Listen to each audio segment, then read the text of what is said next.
Hi, I'm David. Hi, I'm Jelena. Welcome to our YouTube tutorial. Today, we're talking about Janu Sirsasana B. B. B for? B? B. Just B. Doesn't stand for anything. Which means it's the second one. Yeah.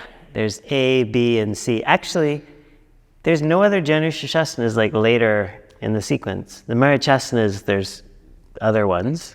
Yeah, they keep going. Yeah. But Janu Sirsasanas, no. I guess not. This is an opportunity for somebody that really wants to make an impact in the Ashtanga world. Okay. I don't know what that means. Anyway, before we say anything else that's super intelligent, make sure to subscribe, like, and comment. Let us know what Janu Sirsasana D looks like. Oh, we're just going there? Yeah, why not? All right. That it? Mm-hmm. Yeah, okay. So Janu Sirsasana B, easy pose, right? If it's easy, you're doing it wrong. It's like your favorite line. It's one of my favorites. I have a few. Yes, yeah. Over the years. Repertoire. Yeah. If it's easy, you're doing it wrong. Or you just don't understand what it is that you're supposed to do. And we talked about that whole idea in Janu Sirsasana A, which we have a tutorial for. And alphabetically speaking, if you haven't watched the A, you should really watch that before you watch B. Yeah, it's true. Actually, pause this, go back to A. Yeah, here's the link. Because now we're going to build on what we said in that tutorial, so it'll be clear. And then after you watch this, you can watch C, which already has exists. that. Yeah. Yep, it's all going to, it fits. All right. So A is more complicated than you think, and just a quick refresher on it. The thing that makes A difficult is keeping the hips in line when you come into it. So Janu Sirsasana, so first we start as we always want the legs as though we're doing Dandasana, right? A long time ago, we used to jump all the way through to Dandasana before taking the posture. So that means that Jelena, on the first side, her left leg is fixed in that extended position going forward. And now the right leg is going to draw back. And the heel of the right foot is supposed to draw all the way up into Shivani Mudra, which is right in the pelvic floor. So she's trying to get the heel as high as possible. This is where most people would draw the hip back, right? Because it's much easier to get the foot up the inner thigh if you pull the hip back. You kind of compensate for any lack of movement with the thigh and the hip by moving the whole hip in space. So instead of letting the hip come back, we're going to try to hold on to Dandasana position and then just externally rotate the thigh deep in the hip socket to pull that heel up. That makes it really difficult to do. And then we talked about in Janu Sirsasana A then to deepen the work as you go forward, you're going to keep trying to roll this right hip forward.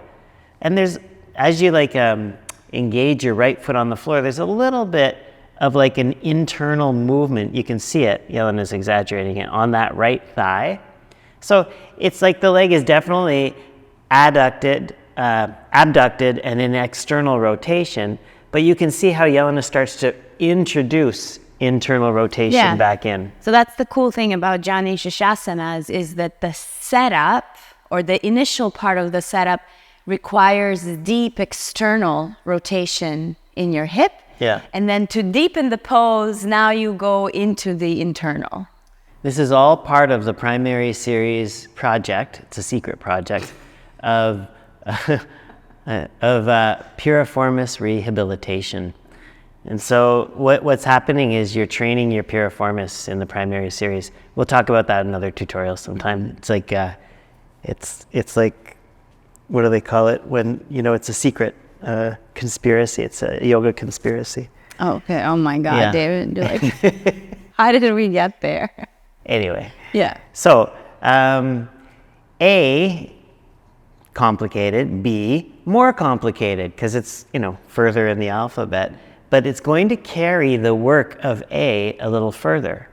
So let me show you what we usually see for A and B. So A, usually we would see people just draw the leg back, the hip back, like that. And when they come in, they end up with like a very kind of distorted line in the back where the bent leg side is lifted and the other side short and dropped. So, and then when we see people do B, they just kind of carry this through. They tuck under and come sit on the heel, and then it actually makes it even worse. So you get this deeper curve in the spine and a deeper imbalance. So we're going to go back and start in our nice clean A from Dandasana. We're going to only move the leg, not the hip, deep external rotation. And then we're going to try to carry the deeper internal rotation as we lift up and come to sit on the heel. Oh, so much work. And then from behind, I can see Jelena's hips remain in a perfect line, straight across. And I know from doing this pose that she's doing a ton of work to maintain this internal rotation. She's going to feel all this engagement here in this hip. See how that moves forward like this?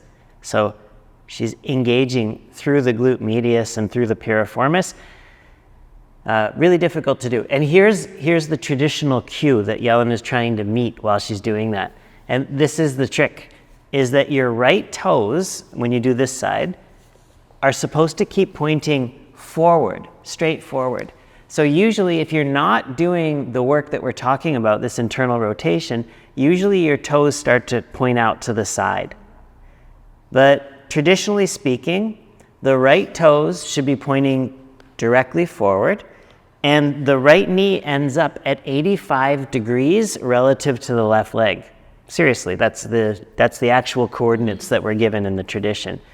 Janu Sirsasana A is 90, B is 85, C is 45 degrees. That makes sense though, because you see that A, once you do that internal rotation, for B, you do even more of that internal rotation. And so that internal rotation is actually what carries changes into the leg, yeah. Yeah, where your knee is. So the knee kind of comes a little bit forward to this 85. Yeah. Perfect. Yeah. And spoiler angle. alert, C is even deeper internal rotation, much deeper, so the knee comes even further forward.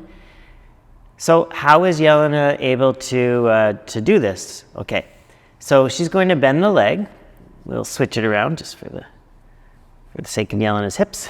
Yeah, I always do everything on one side, and then the next day I feel it. Okay, so now she set up Janu Sirsasana A again perfectly, and then she's going to let the right knee bend a little bit.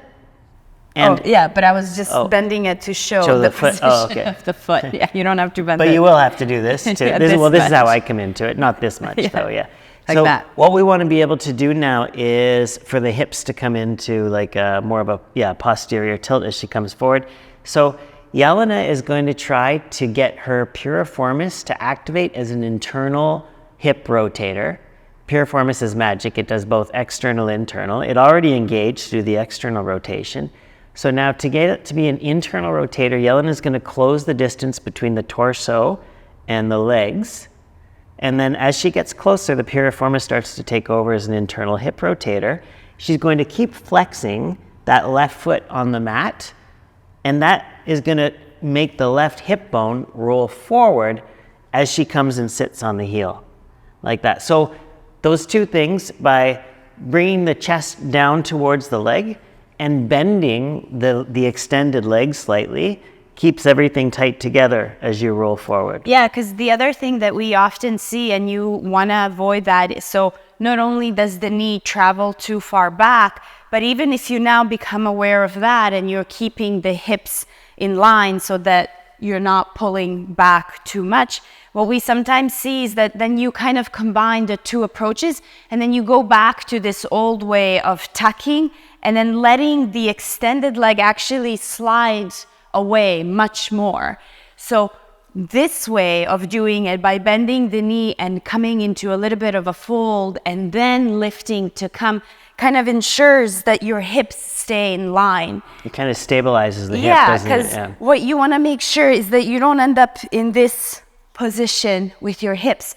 So a lot of the work is that the bent leg, you're finding that internal rotation. So you can think about the hip bone coming forward, but the extended leg, it's almost like being pulled back in. Yeah. And that also levels the hips more, and you can kind of think of the line between these two bones in the front. It's quite a lot of internal rotation, even with the extended leg. Like both the legs or both the thighs are internally rotating towards each other. I was going to say it's so much work with Uddiyana Bandha and really containing through your pelvic floor and through these muscles, kind of almost pulling back.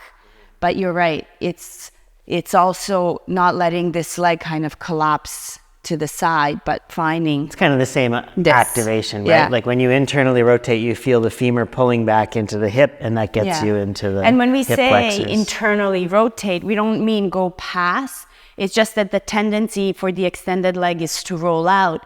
So you internally rotate it just to bring it back to that neutral Dandasana position, nothing more. And then the other thing we should mention is this foot on the floor. This is like something that comes up a little bit. Sometimes people complain about ankle pain sitting on the foot. The foot is kind of like when you do half lotus. You know, when the top of your foot comes onto your thigh. So you wouldn't want to be like totally flat on the top of your foot, but you're also not on the outer edge of the foot. So when you're doing B, then we want to draw the leg back, but the top of the foot is going to rest partially on the floor as we come into the posture. Don't try to dorsiflex the foot so much that you're on the outer edge of the foot and trying to sit on that. We get so many questions about this, and I've been also, so yes, you're on the outer edge, but I also do this other thing where I do push from here a little bit so that there's just some engagement. for sure. Otherwise, if you just completely flex your foot and you completely relax, then it does become like a too much pressure here. I find the lightly dorsiflexing the foot is what fixes it on the mat as I roll over. If I don't do that, then the chances are it'll go back into a plantar flexion. Yeah. Yeah. It's a difficult pose, and it's like it's difficult because it's weird. Yeah. In some ways. But it was weird even if you weren't like making it difficult. No, like what are you doing? You're just sitting on your heel. I remember when I started Ashtanga, and I would kind of like, what's this pose for? Like, why am I shoving my heel up my ass? Yeah. Yeah. I find like now at this point in my practice, my hips are open enough that I don't feel like too much sensation here. I don't feel it in the hip, I feel it in the core. Yeah, I find that at this point now, but for sure at first, especially if you're working with like tighter hips, just even finding this, you feel a lot of sensation maybe on the outside and especially on the inside. And I feel it in A, but in B, I feel less of that, but I feel such a strong engagement in my core that I have to maintain the alignment. And I feel like there's something there about, connecting our core and opening the hips and the way those things work together. Mm-hmm. It's like, what? No, half my brain is still on Janu Sirsasana D. God, okay. The whole conspiracy thing. So okay. Forgive me. Yeah. All right. I've opened up a door I shouldn't have. Mm-hmm. All right, so that's B. Hopefully we've complicated it for you in a good way. Yeah. It'll remember, you're going to rehabilitate your piriformis, and it's going to make a big difference once you can do that with all the half lotus stuff and everything, and leg behind the head too. Mm-hmm. And maybe watch the videos A, B, and C, like watch them back to kind of understand the where it's going, like why we do it. Yeah. In that order, and even like why is it there where it is in the whole sequence. It's interesting. It's a deep hip opener. Yeah, watch them and then send us your report. 3 to 4 pages. Well, hopefully that was useful. Yeah. Okay, thanks so much for joining us. See you.